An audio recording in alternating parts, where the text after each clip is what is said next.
കെഎസ്ആർടിസിക്ക് business class വരുന്നുവെന്ന് പ്രഖ്യാപിച്ച് ഗതാഗത മന്ത്രി K V Ganesh Kumar. Pantry, toilet അടക്കമുള്ള സൗകര്യങ്ങൾ ബസ്സിലുണ്ടാകും.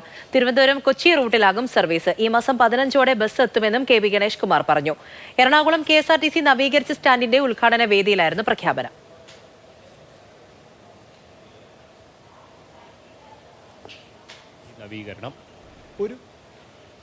അടുത്ത 15-ാം തീയതിയോടുകൂടി 15-ാം തീയതി 20-ാം തീയതിക്ക് മുമ്പായി നമുക്ക് ബിസിനസ് ക്ലാസ് ബസ് വരും.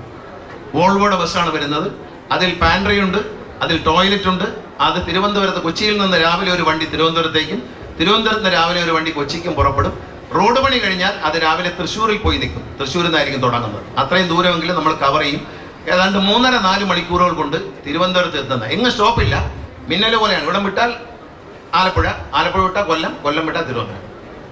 ആ ബുക്കിംഗ് കംപ്ലീറ്റും തിരുവനന്തപുരത്തേക്കാണെങ്കിൽ ഇത് എവിടെയും സ്റ്റോപ്പ് ചെയ്യില്ല. കാരണം ടോയ്ലറ്റ് അതിനകത്തുണ്ട്. ഫുഡ് നിങ്ങൾക്ക് എന്ത് ഫുഡ് വേണമെങ്കിലും ഓർഡർ ചെയ്യാം. അതിനകത്ത് മെനു ഉണ്ട്. ആ മെനു നേരത്തെ ഒന്ന് കാണാം.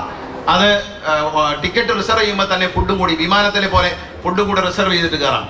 ഒരു ചായ കൂടുതലാണ് ഇട്ട് വരും. അതിനകത്ത് ടിക്കറ്റ് കൊടുക്കുന്നതും ടിക്കറ്റ് പരിശോധിക്കുന്നതും എല്ലാം ഒരു ഹോസ്റ്റസ് ആയിരിക്കും. ഒരു ലേഡി അതിനകത്ത് ഉണ്ടാകും. അവരാണ് ആ കാപ്പി ചായയൊക്കെ എടുത്ത് തരുന്നതും ആഹാരം തരുന്നതും എല്ലാം അവരായിരിക്കും. ബസ് ഹോസ്റ്റസ് എന്നൊരു സങ്കല്പം ഉണ്ടാക്കിയാണ്. അതെല്ലാം തിരഞ്ഞെടുത്ത് റെഡിയാക്കിയിട്ടുണ്ട്. വണ്ടി വരുമ്പോൾ ഞാനൊന്ന് ഓടിച്ചു നോക്കും.